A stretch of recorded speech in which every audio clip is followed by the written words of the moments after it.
Muchas gracias al público. Siempre es un placer estar aquí en esta hermosa Casa de América y además hoy día en competencia con nada menos que con don Mario Vargas Llosa, que va a presentar un libro en una de las salas adjuntas. Pues vamos a hablar del chocolate de Indias y específicamente del impacto que tuvo esta bebida exótica después de su descubrimiento por los conquistadores europeos y cómo fue adoptada y medianamente aceptada en el Viejo Mundo. Que el descubrimiento de los mundos americanos haya tenido un impacto sobre la dieta de la humanidad es una de las evidencias de lo que un universitario norteamericano llamó con pertinencia el intercambio colombino. Si el impacto económico y social que el descubrimiento de América tuvo sobre el Viejo Mundo ha sido objeto de innumerables trabajos, el análisis de la inserción recíproca, y insisto mucho sobre esta cuestión de reciprocidad, porque uno piensa chocolate de América a Europa, pero también tiene que pensar en el azúcar que va del mundo europeo, mediterráneo, a América y que forma una simbiosis con el cacao para crear lo que hoy día es el chocolate. Entonces, esta inserción recíproca y el análisis de esta inserción recíproca es algo bastante más reciente y se limitó generalmente al estudio de un producto en particular, más bien desde un punto de vista anecdótico. Sin embargo, el carácter de este tipo de estudios es mucho más complejo. Es una historia de conocimientos geográficos, científicos, agrícolas, pero también una historia de la cultura que concierne ámbitos tan diversos como la gastronomía, la literatura o, de una manera más general, el imaginario de las sociedades involucradas en este intercambio recíproco. Prueba tangible de la ampliación geográfica del mundo, la introducción de productos americanos en Europa, tema que abordaremos aquí, privilegió en un primer tiempo el imaginario de su nueva sociedad de adopción, un imaginario que constituyó una primera forma de apropiación. En ese sentido, los hombres del siglo XVI hicieron prueba de una inmensa curiosidad hacia estos productos de mundos desconocidos, así como de una voluntad de incorporar estas manifestaciones de alteridad a un paisaje natural ya conocido y por lo tanto más fácilmente asimilable. Semejante proceso generó, claro está, numerosas confusiones y errores, y es ahí muchas veces la paradoja que retrasarían durante a veces varios siglos la adopción generalizada de estos nuevos productos en la alimentación diaria. El caso más característico en ese sentido es el del tomate, que tardó 3 siglos en ser adoptado como producto alimenticio, pero hasta cierto punto también el chocolate vio su uso restringido por toda una serie de prejuicios. Crónicas indianas, tratados, colecciones botánicas constituyeron durante muchos años un ámbito reservado. La conquista de los mercados tuvo que vencer muchas repugnancias y, curiosamente, no es casualidad si una de las primeras producciones americanas que fue aceptada inmediatamente y sin restricciones y sin prejuicios viniendo de América a Europa fue el tabaco, que no es un producto alimenticio propiamente dicho. Bueno, entonces vamos al cacao.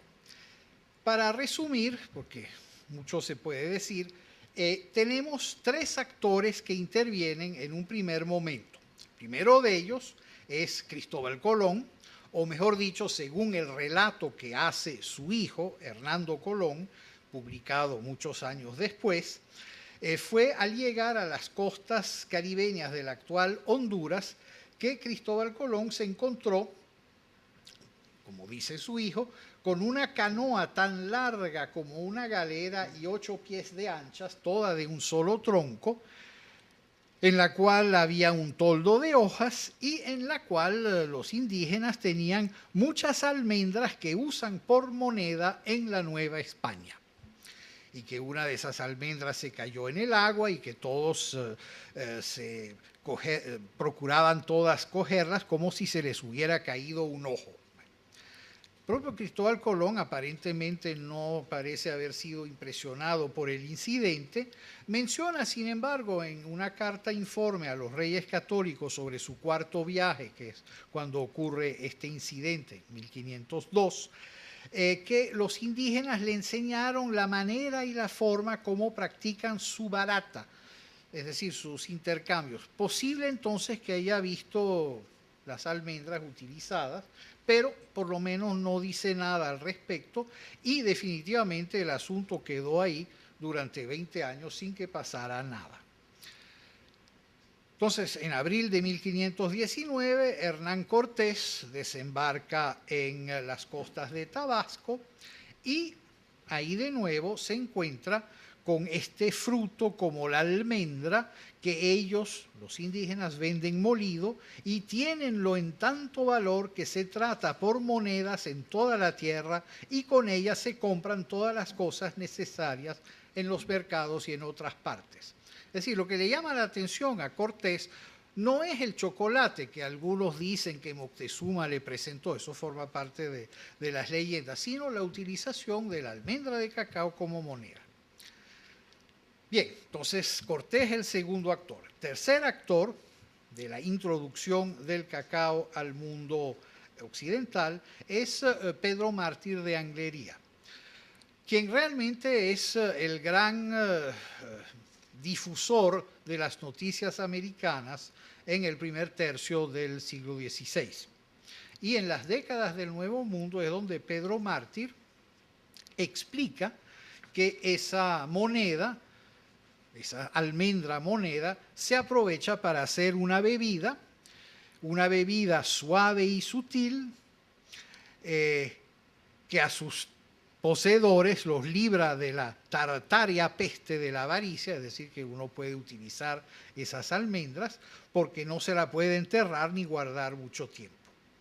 Y explica cómo se cultiva el árbol del cacao, cómo se prepara esa bebida que se llama chocolate, que consumida con moderación es suave y no embriaga, para el que la bebe es demasía, es como nuestros vinos espumosos.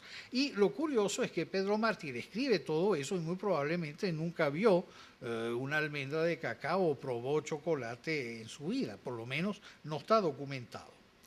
Y lo que informa Pedro Mártir de Anglería es que lo importante es que Cortés obtiene este cacao como tributo de los caciques.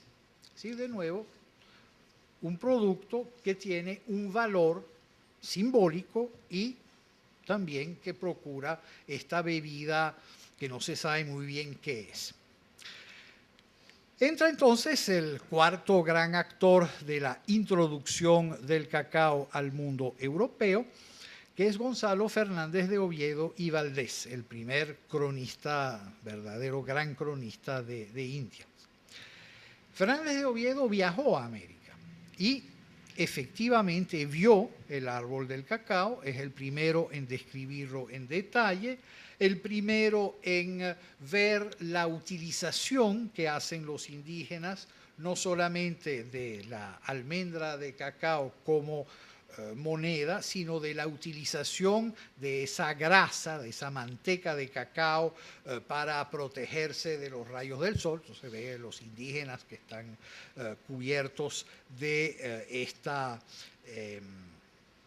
pasta que usan para protegerse, y también esta bebida que es picante porque se le pone ají, que se tiñe de rojo porque está teñida con onoto, lo que en náhuatl se dice el achiote, y que se prepara con un bebedizo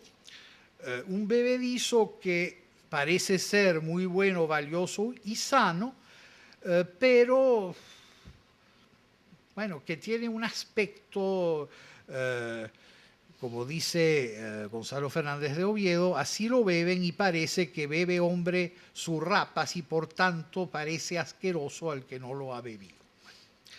Y también explica que esa grasa del cacao tiene virtudes curativas y trajo de vuelta un frasquito de aceite de manteca de cacao que le regaló a nuestra emperatriz, Nuestra Señora, es decir, Isabel de Portugal, la esposa de Carlos V. Entonces, bueno, tenemos el conocimiento de esta bebida. Una bebida que muy probablemente no suscitó mucho entusiasmo entre los primeros españoles que se atrevieron a probarlo. Su sabor, a la vez amargo y condimentado, debe haber suscitado más de una mueca.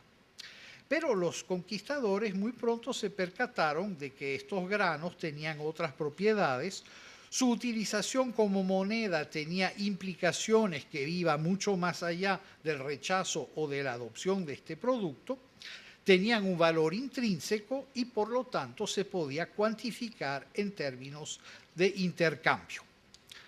Se establece una tabla de precios, las primeras que se establecen están fechadas por 1536, es decir, pocos años después de la conquista. Hay una relación entre la almendra de cacao y los pesos de plata y peso de oro. Se establece entonces una tabla de precios y eso permite generalizar la explotación de las plantaciones de cacao para percibir tributo, es decir, el mismo tributo que los aztecas percibían en términos de la producción de cacao que provenía de los estados del sur, esencialmente Oaxaca, Tabasco y Chiapas, es decir, zonas mayas que habían sido dominadas por los aztecas, es retomado por los españoles, pero esta vez en una escala mucho mayor que produjo estragos y, vamos a decir, situaciones sumamente desastrosas.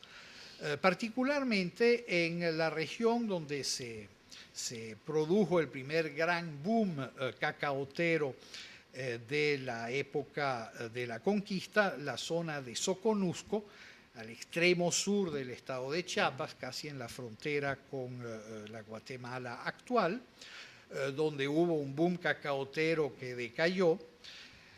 Luego un poco más al sur en la zona de Izalco, territorio del actual Salvador, igualmente, lo cual obligó a buscar nuevas zonas de producción. Estamos hablando ya del último tercio del siglo XVI, nuevas zonas de producción que se encontraron esencialmente en la zona norte de Venezuela y en la zona de Guayaquil en Ecuador, que fueron las dos grandes zonas que se encargaron de desarrollar su producción cacaotera durante el periodo colonial. Bien, entonces, producto cuyo cultivo se extiende porque es considerado como un cultivo rentable y como una materia que a fin de cuentas tiene un gran valor a la vez para valor de intercambio dentro del ámbito americano y valor de producto exótico de consumo dentro del ámbito americano y fuera del ámbito americano. Una cosa que hay que recordar, porque eso también es algo que uno olvida un poco en la dimensión eurocéntrica que a veces se tiene de estos fenómenos, que durante todo vamos a decir, el primer período del siglo XVI a fines del siglo XVIII, el primer mercado de consumo de chocolate en el mundo sigue siendo Nueva España. Europa viene después. Pero aún así, el consumo europeo es suficientemente consecuente como para interesar las élites que ven en este producto una especie de nueva panacea, y ya veremos un poco más adelante cómo, y también porque en términos comerciales el comercio del cacao se confunde en cierto modo con el comercio de otros dos productos, uno llevado a América y otro traído de América, uno que es el azúcar, comercio extremadamente lucrativo y que después del oro, de la plata y del oro de América viene siendo el tercer gran producto del intercambio americano, y la vainilla, que en ese momento es un producto exclusivamente centroamericano, exclusivamente novohispano, y que seguirá siéndolo así hasta el siglo XIX, hasta que a alguien se le ocurra descubrir cómo se puede fecundar artificialmente la vainilla. Y eso tomó 3 siglos para que a alguien se le ocurriera ver cómo era eso. Porque si no, ahí en México estaría hasta el sol de hoy.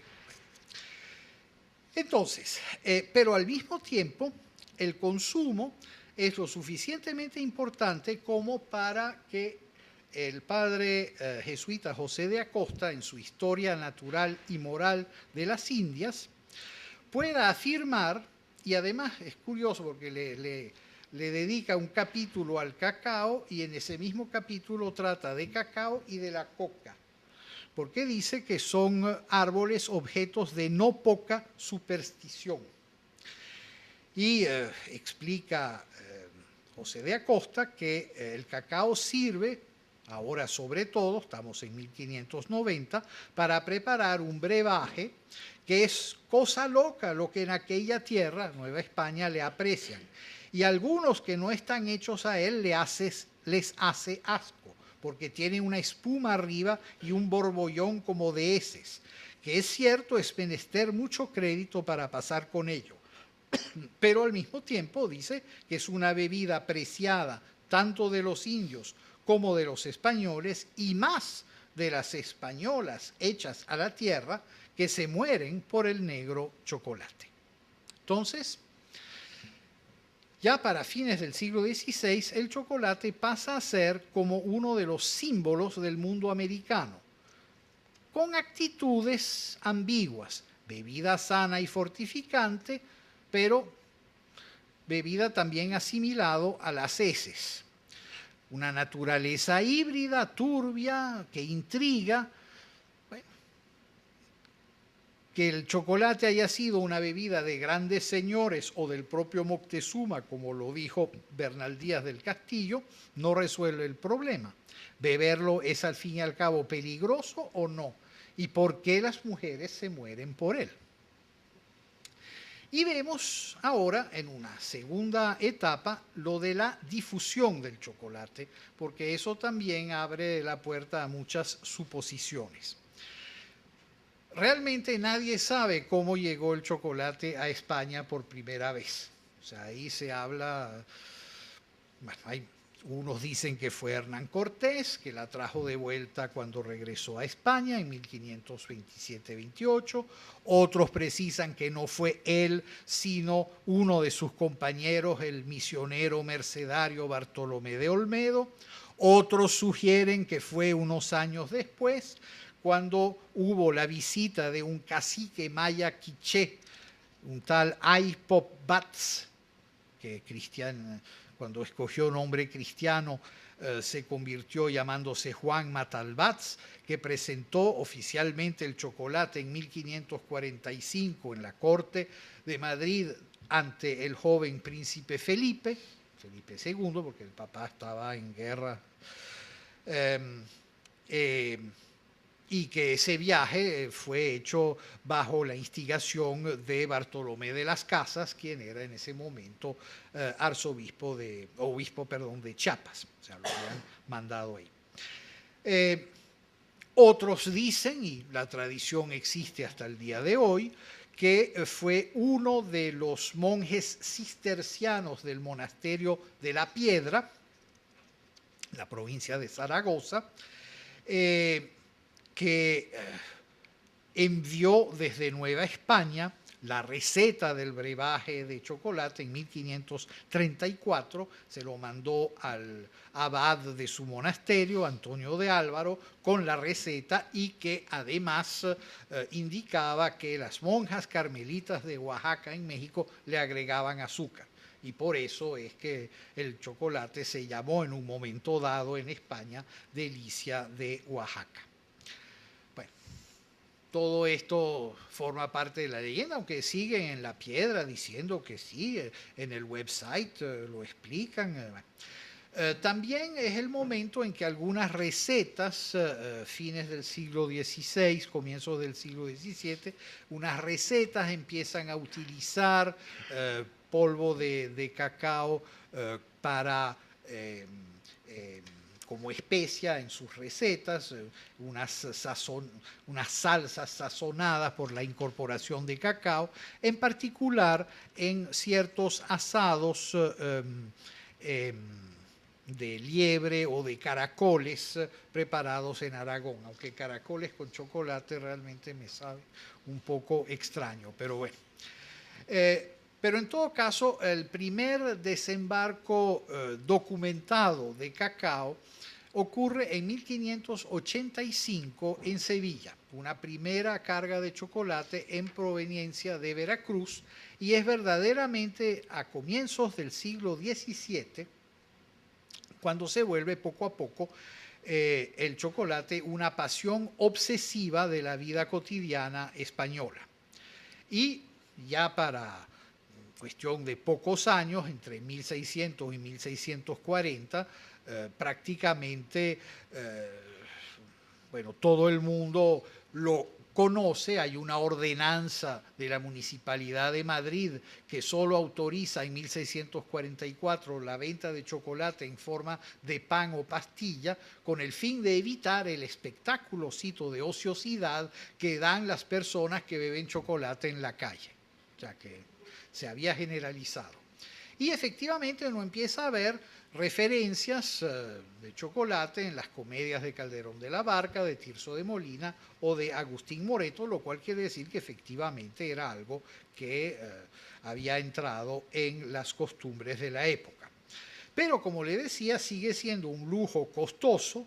Las cantidades de cacao importadas a España no pasaban, de acuerdo con cálculos que he tratado de establecer, en unas 120 toneladas al año para la segunda mitad del siglo XVII. Bueno, para darles una idea, el consumo anual de cacao hoy día es de 4 millones de toneladas. Entonces 120 toneladas se podrán imaginar que no daba para mucho.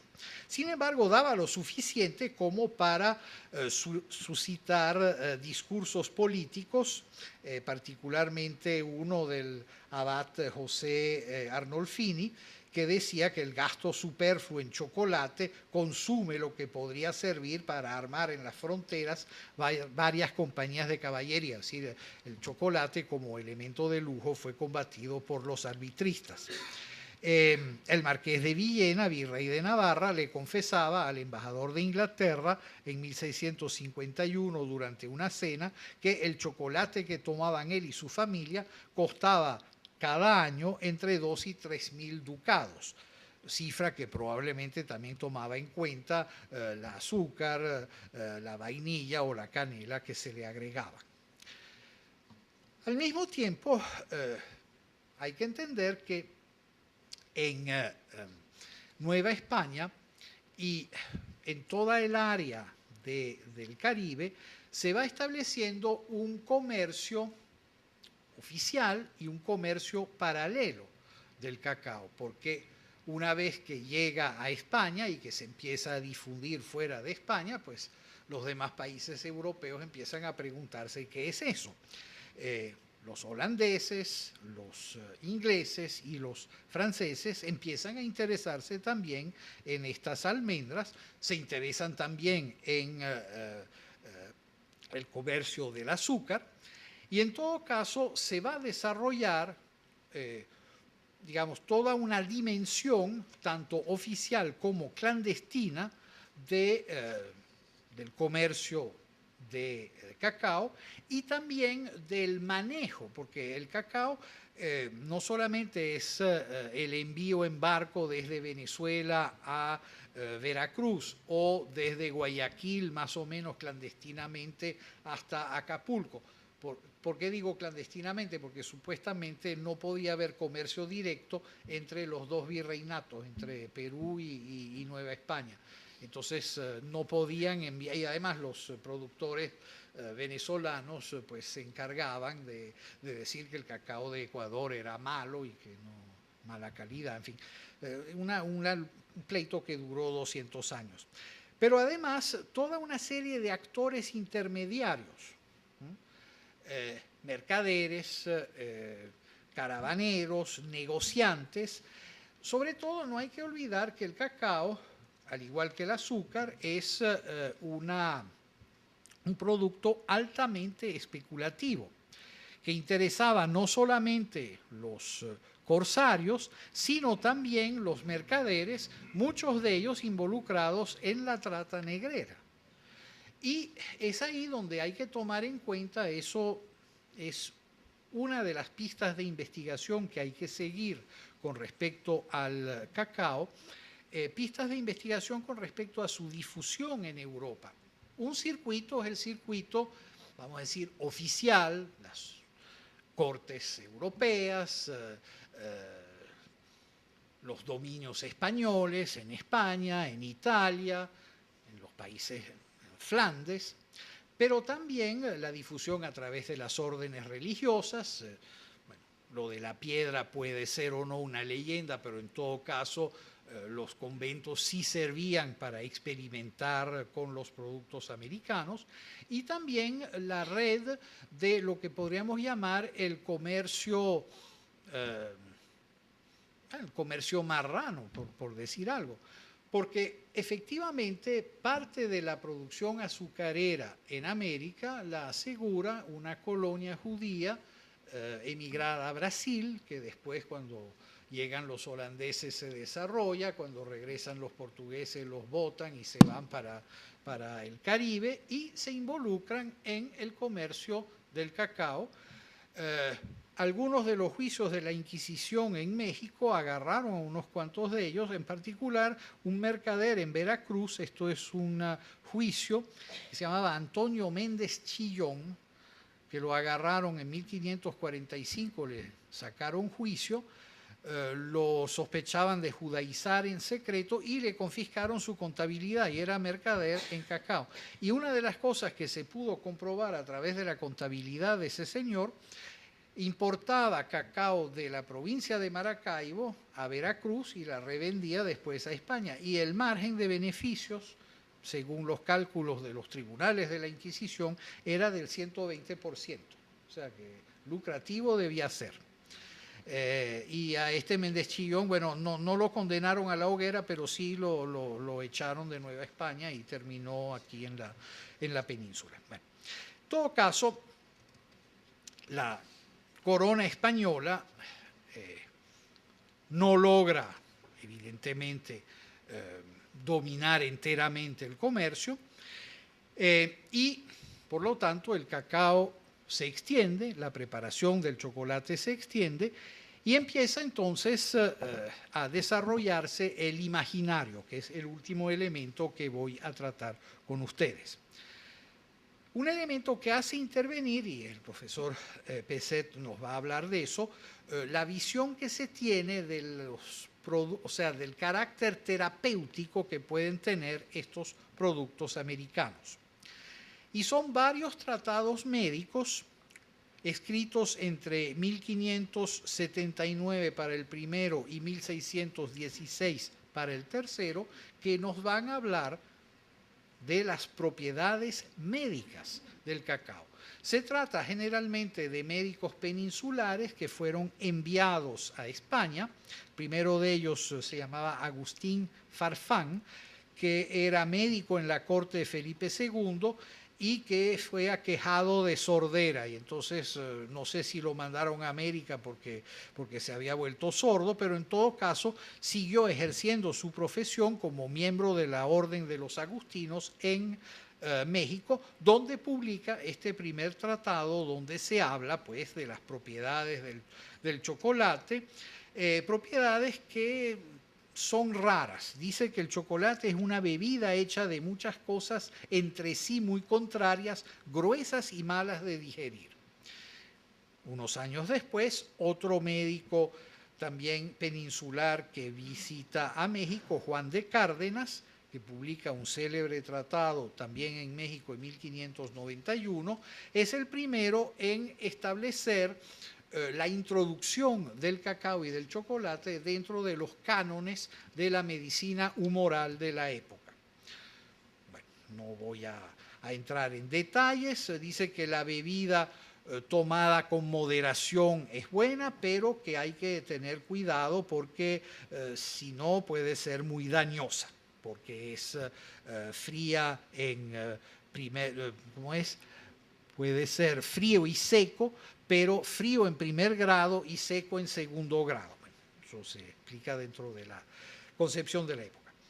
Y el tercer médico es Francisco Hernández, que ese también era médico de cabecera de Felipe II, que fue enviado a Nueva España para estudiar la historia natural y que trajo una suma sobre la flora y fauna del Nuevo Mundo que lamentablemente desapareció en un incendio que destruyó un ala del Palacio del Escorial, y lo que disponemos es solo una versión reducida de la obra, donde da de nuevo una definición sumamente completa del cacao, de sus propiedades y de la preparación, que es la mejor posible, del chocolate.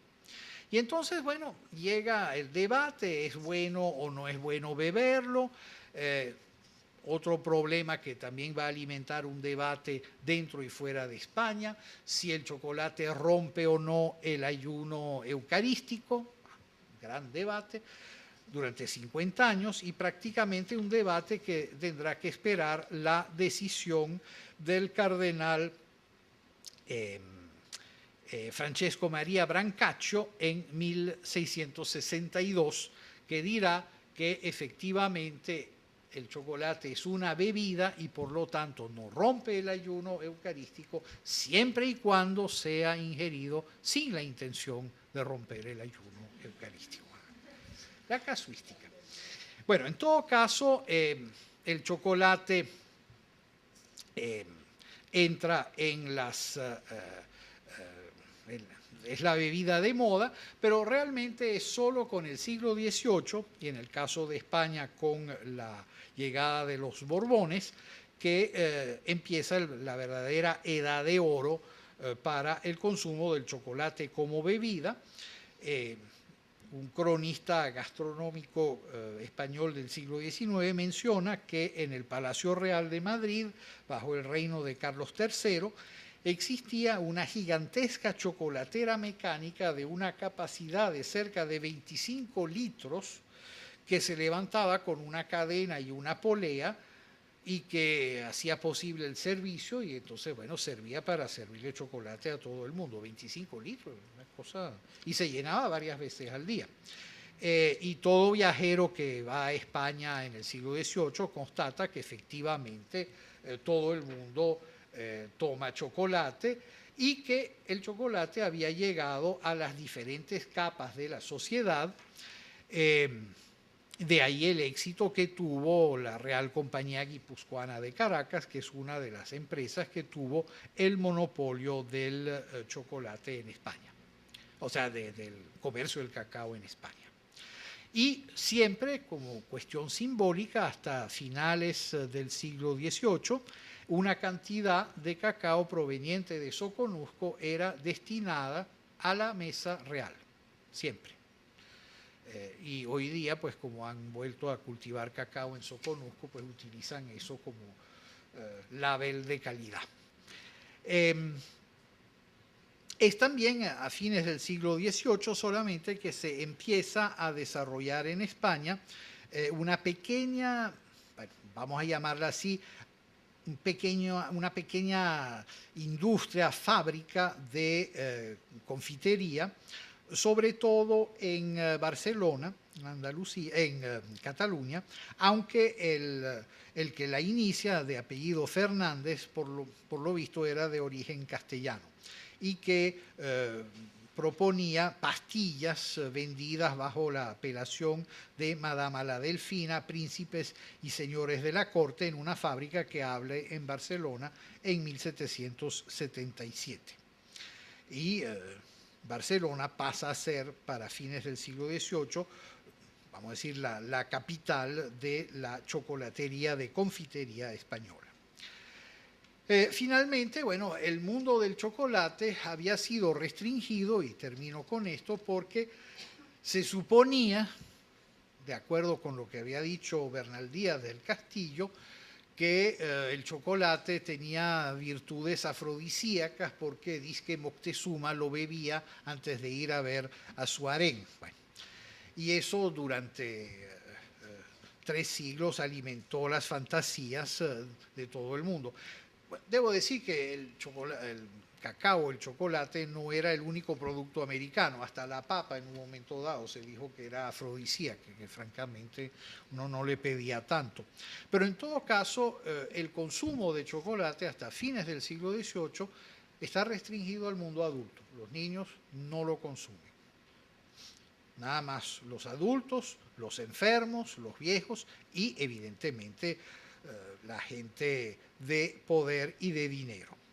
Aunque ya las desmitificaciones empiezan, el artículo chocolate de la Enciclopédie de Diderot, hablando del chocolate, dice: su uso no merece ni todo el bien ni todo el mal que de él se dice, esta especie de alimento se vuelve más o menos indiferente con el hábito. Pero los prejuicios heredados tardarán en disolverse. Y si el ilustre Brillat Savarin, el padre de la gastronomía moderna, intenta en 1825 clausurar este debate secular, afirmando que quedó demostrado que el chocolate preparado con cuidado es un alimento tan saludable como agradable, el gran escritor francés Balzac, unos años después, Balzac era un adicto del café, no le gustaba el chocolate, se preguntó todavía en su Tratado de los Excitantes Modernos de 1838, se hace la pregunta siguiente: ¿quién sabe si el abuso de chocolate no tuvo algo que ver con el envilecimiento de la nación española, pues ésta iba a reiniciar el Imperio Romano en el momento en que descubrió el chocolate? Asunto que retomaba un tema ya desarrollado 2 siglos atrás por Francisco de Quevedo en su obra El entremetido, la dueña y el soplón, cuando se declara aficionado a ambos, pretende que el tabaco y el chocolate cumplían la venganza de las Indias con respecto a la conquista española. Y termino con esta cita de Quevedo: de ahí, de América, llegaron el diablo del tabaco y el diablo del chocolate. Estos dijeron que se habían plenamente vengado a las Indias de España, pues habían hecho más mal en meter los polvos y el humo y jícaras y molinillos que el rey católico a la colonia, a Cortés y a Almagro y a Pizarro.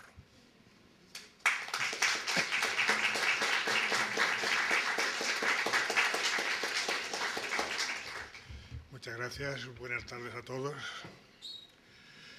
Bueno, después de esta estupenda y dulce charla del profesor Nikita Harvick sobre el chocolate, vamos a pasar a otros productos mucho más amargos, pero sin embargo que no son demonios sino que son ángeles, porque desde el principio se ve la importancia que tiene la flora americana para mejorar la farmacopea europea.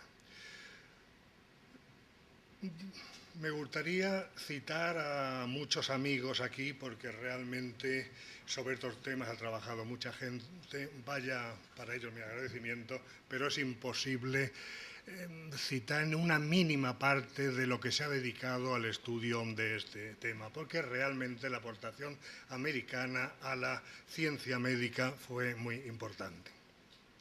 El descubrimiento de América coincide con el Renacimiento europeo, en el cual hay una serie de fenómenos importantes. Por una parte, el resucitar del pensamiento clásico, el mundo clásico vuelve a estar de moda, se estudia mejor, y entre esos clásicos, Hipócrates, Dioscórides, Plinio, los grandes médicos y los grandes naturalistas de la antigüedad son estudiados, son editados y son conocidos. Por otra parte, se desarrollan las universidades. Así, por ejemplo, la Universidad de Alcalá de Henares, la que dará lugar a la Universidad de Madrid y que luego se resucitará como Universidad de Alcalá de Henares. La Universidad de Alcalá de Henares se preocupa mucho por la medicina, porque el cardenal Cisneros, su fundador, querrá que sus súbditos estén bien tratados y pondrá una facultad muy buena de medicina. Y allí el hipocratismo, el interés por las drogas, el interés por la historia natural se pondrá al día y tendrá un auge muy importante. Tanto que los dos grandes médicos de los que voy a hablar se formarán ahí en Alcalá de Henares. Ese interés por las plantas que penetran por España se difunde rápidamente por toda Europa y se forma una comunidad de naturalistas muy importantes que empiezan a escribir, a publicar, a intercambiarse semillas, plantas, conocimientos, tienen jardines, museos, es decir, que se produce unos cambios científicos realmente muy importantes. Y entre esos cambios científicos, el más importante es ir dejando poco a poco de lado la ciencia antigua y ver lo que hay delante de uno y practicar con lo que uno tiene. Eso es lo que veremos que hacen estos médicos. Miran la naturaleza y emplean esa naturaleza para ver para qué sirve. Y una vez que saben para qué sirve la naturaleza, esas plantas las ponen al servicio de la farmacopea y del tratamiento médico. El primer médico del que me voy a ocupar es Nicolás Monardes. Nicolás Monardes muchos de estos nombres ya han salido aquí y volverán a salir. Nicolás Monardes es un médico sevillano, nace y muere en Sevilla, no pisó a América, pero sin embargo era un personaje, por una parte con una formación académica muy buena, se forma en Alcalá, luego hace prácticas con el que será su suegro, tiene su abuelo materno es médico cirujano, su padre es librero, impresor, con lo cual su interés por la medicina y por las letras y por la edición de libros es muy importante. Y este conocimiento familiar se combina con esa enseñanza de los clásicos que ha recibido a través de Alcalá de Henares. Entonces, Monardes se da cuenta de la importancia de esas plantas que están llegando desde América y empieza a recolectar esas plantas, empieza a leer, empieza a irse al puerto a preguntar por esas plantas, los viajeros le llevan muestras, le llevan raíces, le llevan hojas, le explican en qué se emplean esas hojas, en qué los indígenas emplean esas hojas, y entonces empieza a estudiar todos esos productos y empieza a emplearlos. Empieza a emplearlos practicando, viendo si son efectivos. Y con ello escribe un libro fundamental en la historia de la farmacología, que es la historia medicinal de las cosas que se traen de nuestras Indias occidentales que sirven en medicina, y que se publica en 3 partes a partir de 1565.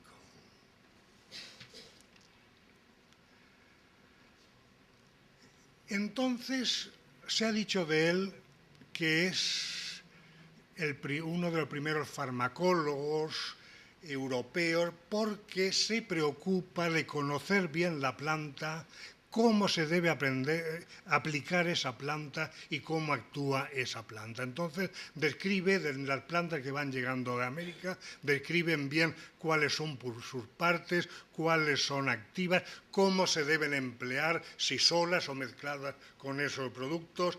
Se preocupa incluso qué se debe comer antes, qué se debe comer después, si hay que dormir antes o después de la administración de esa planta. Es decir, que establece unas pautas terapéuticas importantes que tendrán una repercusión importantísima en toda Europa.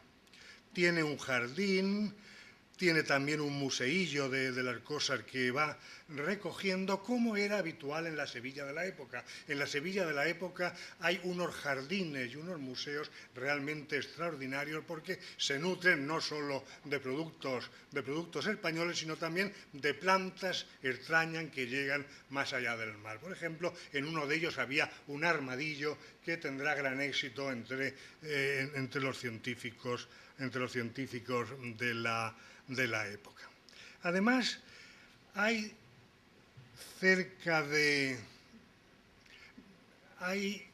el núcleo de científicos sevillanos, también y otros españoles, tienen relación con un personaje muy importante que es un botánico franco-francés, pero que acaba trabajando y muriendo en Holanda, en Leiden, que es Clusius, que es un botánico importantísimo porque en Leiden, bueno, antes ha sido botánico del emperador Maximiliano, pero su tarea fundamental es introducir en Leiden, una importantísima universidad europea, la enseñanza de la botánica y el cultivo de muchas plantas. Viaja por España, conoce a muchos de los núcleos científicos españoles, se cartea con todos ellos y realmente este contacto de los españoles con Clusius será fundamental porque será quien traducirá a Cristóbal da Costa y traducirá a Monardes al latín, con lo cual se difundirá enormemente todos estos conocimientos. En fin, no solo tenían estos médicos, estos científicos, relación con científicos europeos, sino también que entran en negocios. Porque igual que el chocolate, las plantas medicinales también son negocios. Y pronto Monardes monta un negocio con América, tiene un socio allá, gana mucho dinero, luego se arruina, tiene una quiebra. Realmente las aventuras económicas de Monardes son interesantes, pero para los científicos es mucho más interesante. Son más interesantes esos contactos que hace pues, con un fraile, con un caballero, con un militar, que le traen una raíz, que le explican que tenía dolor de costado y que un indígena se lo ha dado.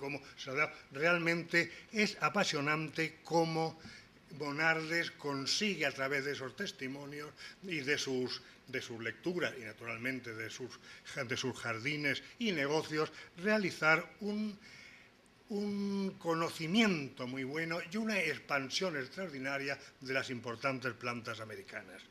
Se reeditará el libro pronto, se traducirá a muchas lenguas y en sus páginas, en las páginas de este libro, se contienen plantas más o menos útiles. Eran plantas cuyo uso estaba inspirado en las ideas galénicas, hipocráticas del tratamiento, y así él se interesa mucho por los bálsamos que venían del este antes y a partir de Monardes vendrán de América, vendrán el bálsamo de Tolú y el bálsamo de Perú, que son productos cicatrizantes que todavía yo los he estudiado en 1960 y tantos.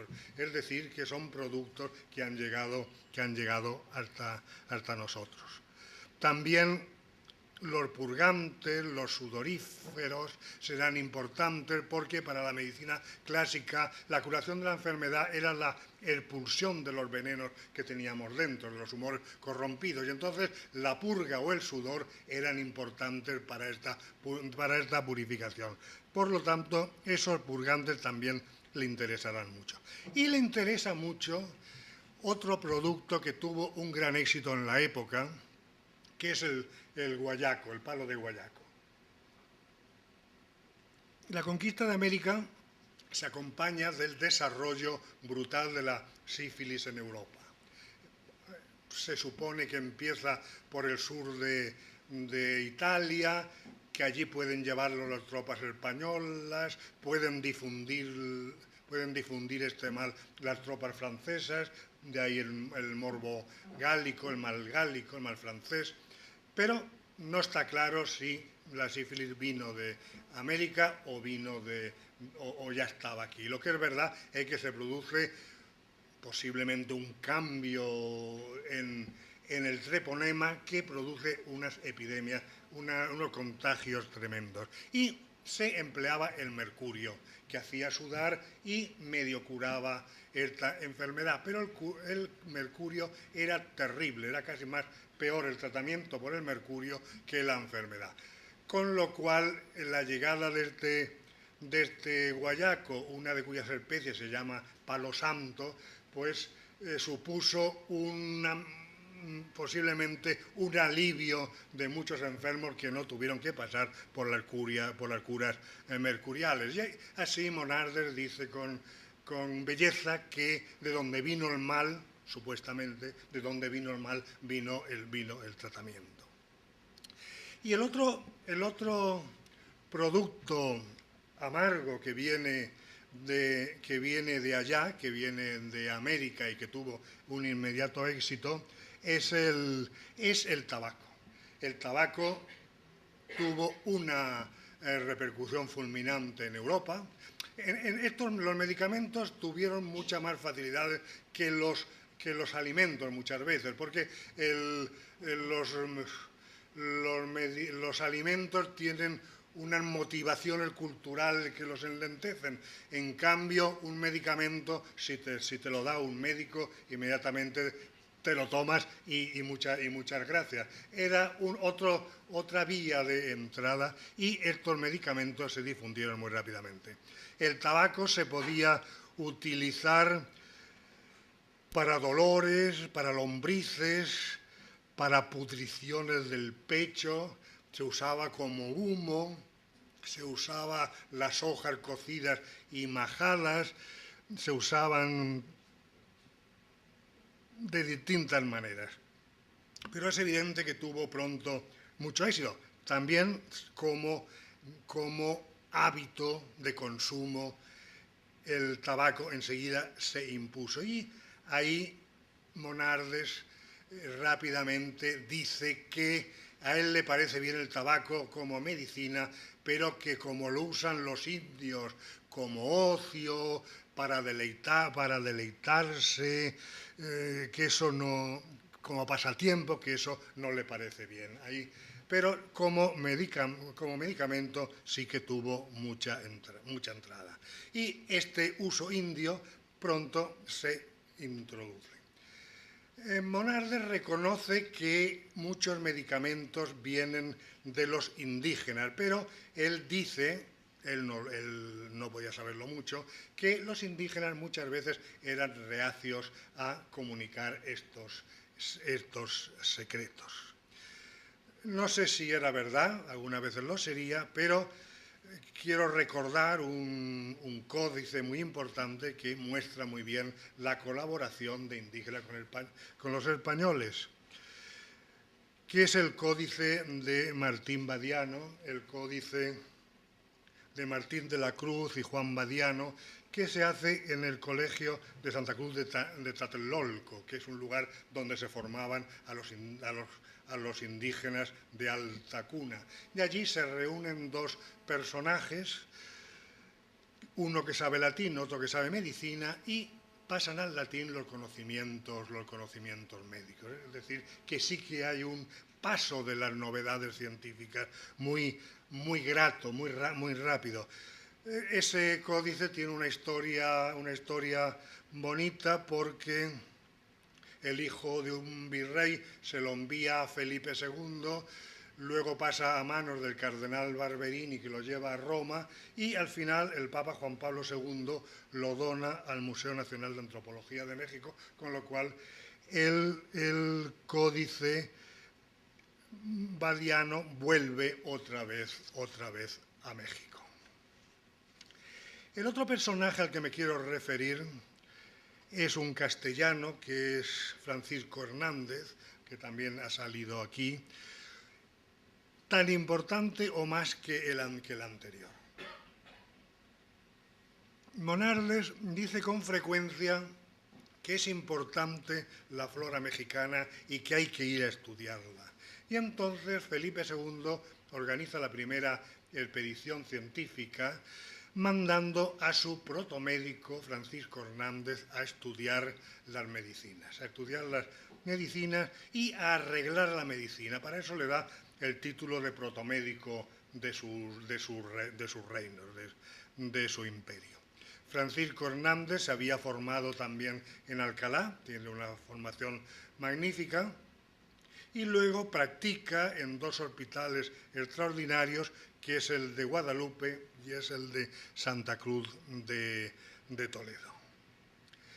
La expedición se hace entre 1570 y 1577, supone un trabajo enorme porque además Hernández quiere ampliar lo que le ha encargado su señor. No solo le preocupan las medicinas, sino que se interesa por la historia natural y por las antigüedades mexicanas, con lo cual tiene mucho más trabajo. Recorre, al principio el viaje iba a ser por toda América, lo cual naturalmente era imposible. Él se limita a Nueva España sobre todo, aunque conoce también otros territorios, pero fundamentalmente su trabajo es sobre México. Allí va con pintores, con dibujantes, con traductores, con indígenas, con cosmógrafos, recorre los territorios y va estudiando plantas, animales y minerales, sobre todo plantas.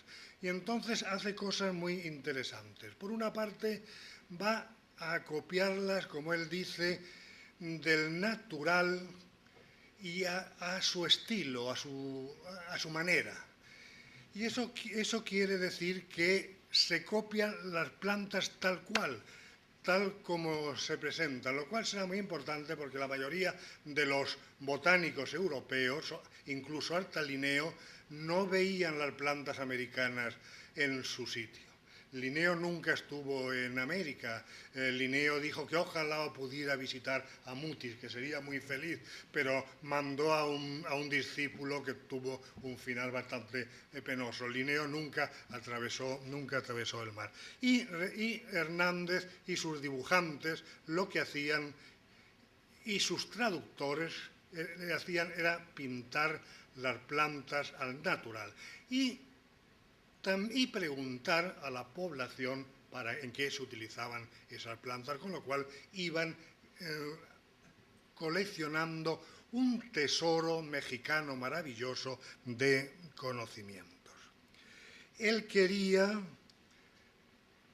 luego elaborar todo ese material, hacer una descripción de las plantas, saber para qué servían, cómo se cultivaban, quería conocer el nombre en náhuatl, en castellano, en latín, en distintas lenguas, y quería también probar esas plantas. Y entonces se produce un fenómeno extraordinario que es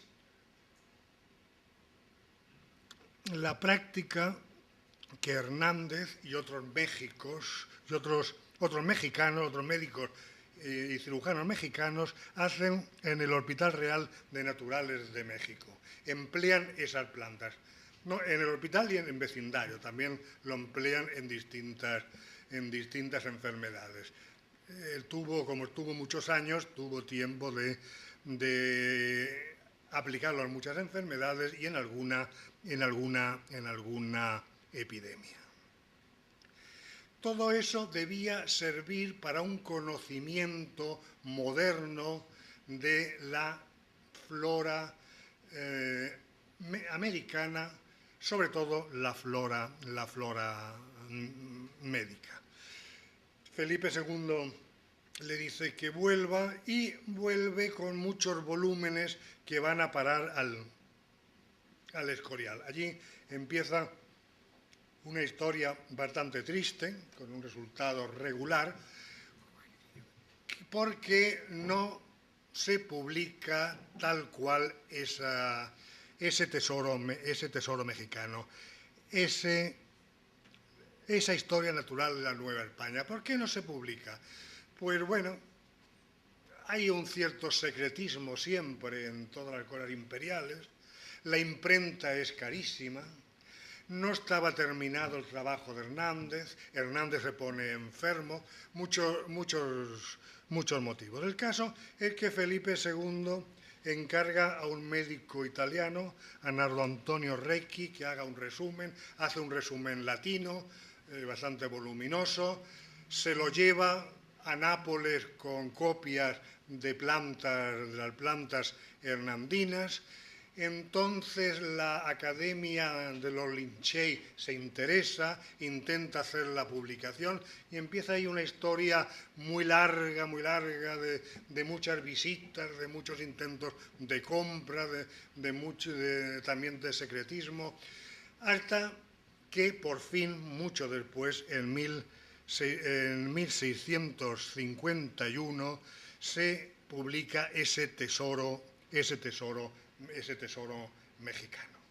Se publica no con la belleza y la exactitud de los dibujos de Hernández, naturalmente, tampoco con la calidad de los estudios de Hernández, porque Hernández ya es un buen botánico, mientras que Recchi es un médico que solo le interesan las aplicaciones rápidas de la medicina y aparte tampoco tuvo tiempo de copiarlo todo.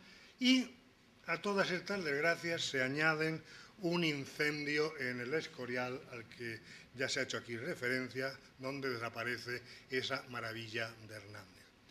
Entonces, mucha gente ha estado dando vueltas, buscando lo que se podía recuperar de Hernández, y sí que quiero citar a mi maestro José María López Piñero, porque realmente hizo una tarea importante, él y sus discípulos, José Pardo Tomás y Mariluz López Terrada, por encontrar todos esos materiales. Y realmente encuentran mucho, y sobre todo se encuentra otro códice maravilloso, tan bonito como el que antes he mencionado, que es el Códice Pomar. El Códice Pomar es un códice que regala Felipe II a un médico de cámara, que es Jaime Honorato Pomar, que es catedrático de Valencia. Le regala un códice maravillosamente ilustrado en el que hay copias por pintores italianos de muchas de las ilustraciones de Hernández, con lo cual algo se puede encontrar allí de Hernández. También a través de un jesuita, Nierenberg, que fue profesor aquí en el Colegio Imperial y que enseñaba Historia Natural, se puede encontrar conocimientos, ilustraciones de Hernández, porque él vio lo que había en el Escorial, vio otra copia que había en el Colegio Imperial. Luego, en la Historia Natural de Nierenberg también se puede encontrar materiales. En México no quedó mucho. Se intentó más tarde buscar, cuando en el siglo XVIII Gómez Ortega hace una edición final de Hernández, se intenta ver si hay manuscritos allí en México, y realmente en México no quedó mucho, pero sí que hay médicos mexicanos que conocieron la obra de Hernández, la obra de Requi, y influye en muchos médicos mexicanos, lo que escriben en México, como Agustín de Farfán, como Juan de Barrio, como Francisco Jiménez. En ellos también influye, o sea que también quedó material importante en México. En fin, eso fue lo que sucedió en el primer siglo tras el descubrimiento de América. Pero en el siguiente siglo, en el siglo XVII, se produce un descubrimiento sensacional en la historia de la medicina. Ustedes constantemente habrán oído hablar de la malaria y del paludismo. Nosotros, afortunadamente, a partir de la segunda mitad del siglo XX, no hemos tenido paludismo en España, pero el paludismo es una enfermedad que empieza seguramente o con los primates o con los primeros homínidos, y desde entonces, desde África, luego a Eurasia y luego a América, el paludismo se ha extendido por todo el mundo y es una enfermedad con miles y miles y miles de enfermos y miles de muertos que no se ha podido combatir de manera total hasta ahora. Pues bien, se produce a principios del siglo XVII en Perú, ahora nos trasladamos en Perú, el descubrimiento de otra planta que tuvo una repercusión fundamental para el tratamiento del paludismo. El árbol es el quino, y la corteza del quino es rica en algunos alcaloides, sobre todo en la quinina, que es eficacísima para quitar la fiebre en el paludismo y también para luchar contra el plasmodio que produce el paludismo. Era un tratamiento específico y muy eficaz para esta enfermedad. El descubrimiento está rodeado de muchas leyendas. Había en Perú entonces un virrey, el conde de Chinchón, un virrey ilustrado que crea cátedras de medicina, mejora la medicina, y parece que él o su señora caen enfermos de paludismo, y se dice que una indígena les comunica el papel de la corteza de este árbol, y la condesa se cura. Hay muchas otras posibilidades. Se habla también de un corregidor que también aprende de los indígenas, también aprende este tratamiento, y que luego lo lleva a un hospital y luego se lo lleva a la condesa.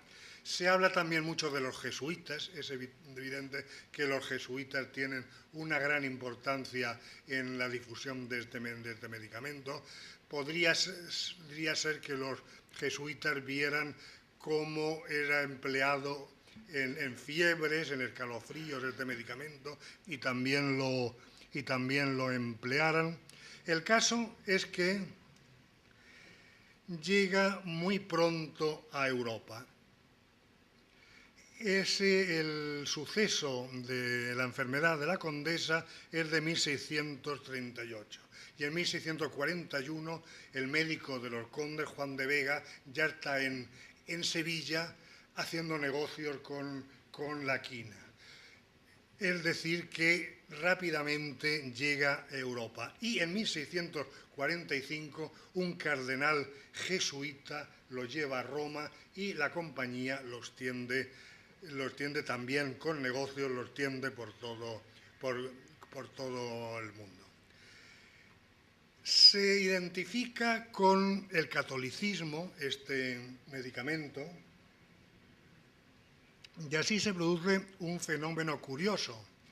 El Cromwell, el que hace la Revolución Inglesa, no quiso tratarse con quina porque era un medicamento de los jesuitas y podía ser peligroso.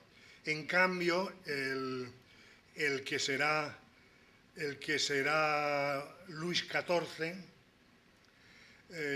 aconsejado por Mazarino, que conoce este producto, sí que toma la quina y se cura de su enfermedad. La quina tendrá una historia importantísima. Solo quiero mencionar que para José Celestino Mutis, que es otro de los grandes sabios de la botánica y de la medicina en Colombia, tuvo mucha importancia la quina porque le permitió financiar su expedición científica, porque tras un primer apoyo real no llegaban los dineros reales y a través del cultivo, de la mejora del estudio de la quina, consigue subvencionar sus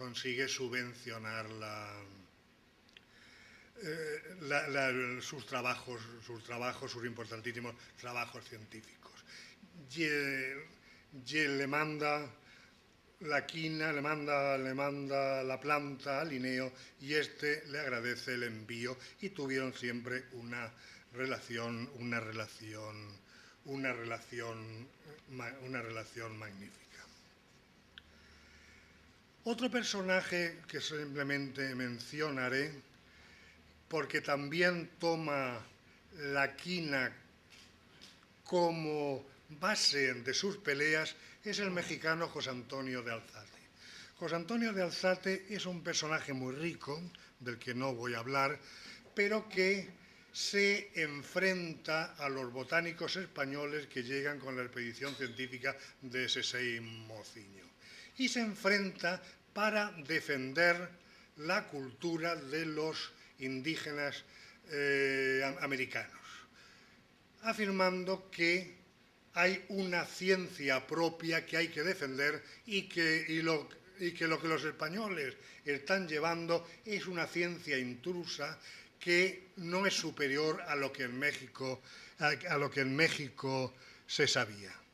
Cita a la quina, cita a Francisco Hernández para mostrar que allí se sabía y realmente lo he traído aquí porque empieza lo que Antonello Gervi llamó la polémica del Nuevo Mundo, el enfrentamiento de los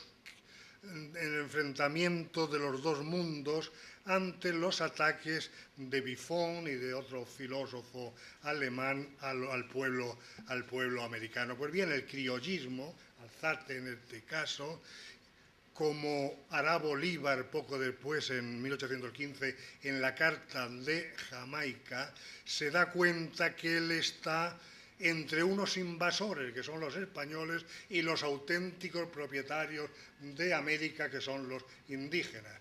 Y entonces Alzate y los jesuitas de quienes aprendió son defensores de esas antigüedades y de esas sabidurías antiguas y que realmente eran ciertas como la quina mostraba. Muy bien, la quina tiene una historia muy larga que les resumiré para llegar hasta el día de hoy. A principios del siglo XIX se encuentra el alcaloide, la quinina, y entonces empiezan a hacerse fábricas de quinina en Europa y en América. Luego, como en Perú es difícil traer la corteza del árbol, Gran Bretaña y los holandeses empiezan a hacer cultivos en colonias. Es muy importante los cultivos del árbol de la quina en Java que tienen los holandeses. Y así empieza una lucha mundial contra el paludismo. Una lucha que fue muy importante, que tuvo, por ejemplo, la Fundación Rockefeller en el periodo de entreguerras. El papel de la Fundación de Rockefeller en la lucha contra el paludismo fue importante, también de todos los gobiernos, o de muchos gobiernos mediterráneos. El Mediterráneo conoce en el periodo de entreguerras una lucha tremenda contra la malaria. Se lucha de muchas maneras, desecando lagunas o pantanos donde el mosquito puede reproducirse, poniendo en las lagunas unos peces que se comen las larvas, con lo cual no se puede reproducir el mosquito. Pero sobre todo se lucha con la quinina. La quinina será el gran tratamiento. Quinina que permitirá las comunicaciones, el turismo, la gran ampliación europea de los siglos XIX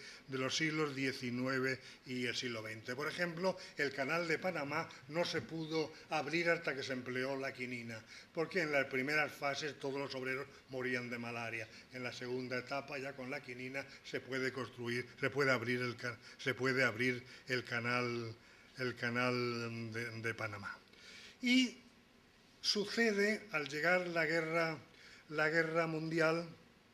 Segunda Guerra Mundial, que los japoneses toman Java, con lo cual Occidente se queda sin el principal aporte de corteza del árbol de la quina, y entonces empiezan a aparecer distintos sustitutos de la quina. Curiosamente vienen en general de laboratorios alemanes, así de la Casa Bayer, que están preparando colorantes, y se dan cuenta de que algunos de esos colorantes también son eficaces contra el paludismo. Y entonces empiezan a introducirse sustitutos de la quinina. Así empieza a introducirse la atebrina, la cloroquina, la primaquina, y poco a poco la quinina irá siendo olvidada. Hoy en día se han encontrado curiosamente otras plantas que también son buenas contra el paludismo. Así de China viene una planta que es la artemisina, de la cual también se obtienen productos antipalúdicos. Hoy en día hay una lucha mundial, global, contra el paludismo. La OMS está interesadísima en ello. Las principales fundaciones de grandes benefactores mundiales, los estados más importantes están en ellos, y se lucha con formas mucho más sofisticadas. Por ejemplo, se quiere introducir mutaciones en los mosquitos para que los mosquitos que transmiten la enfermedad desaparezcan, con lo cual no se pueda propagar la enfermedad. Se está luchando para conseguir una vacuna. Oirán continuamente noticias en la televisión sobre distintas vacunas que se están probando, que son más o menos eficaces. El otro día leí que se está intentando conseguir actuar sobre una proteína celular que impida la entrada del plasmodio. El tratamiento es muy sofisticado hoy en día, o incluso muy tosco. Es muy eficaz el DDT y las redes impregnadas de DDT, que son eficacísimas contra los mosquitos. Todo tipo de tratamientos valen en esta guerra ya sin cuartel contra la malaria, y que todavía no hemos vencido. De todas formas, la quinina todavía está viva. Todos hemos conocido los quinados como reconstituyentes. Es un producto que ha llegado hasta nosotros. Como turistas habremos alguna vez tenido que tomar quinina para ir a zonas en que el paludismo es un peligro. Se ha utilizado bastante en el siglo XX como febrífugo, es un febrífugo muy eficaz, lo que pasa que a altas dosis puede ser nociva, con lo cual hay otros febrífugos más eficaces. Y en fin, para terminar con un producto muy agridulce, les recordaré que todos nos tomamos la quinina en el gin tonic. Quiero decir que sigue vigente en nuestras casas, en nuestras neveras, porque ingleses y en la India o los mismos hindúes les gustaba, tomaban el agua tónica. El agua tónica son aguas de frutas con ácido carbónico y allí se les añade quinina y esto se consumía mucho, claro, en la India porque era muy eficaz contra la malaria, contra el paludismo. Y entonces se dice que para celebrar una victoria británica se les ocurrió añadir la ginebra y a partir de entonces el gin tonic fue un éxito. Otros dicen que no, que fueron comerciantes hábiles, no mencionaré a ninguno porque todavía las marcas están en los supermercados, pero que en Inglaterra crearon las marcas de la tónica que han tenido un éxito y que realmente están muy buenas. Es decir, que esta historia de la condesa de Chinchón de principios del siglo XVII todavía está viva y que conduce, por una parte, a continuar esa lucha contra la enfermedad, que era lo que todos estos médicos querían, y por otra parte, bueno, a deleitarnos compartiendo una buena bebida con unos buenos amigos. Muchas gracias.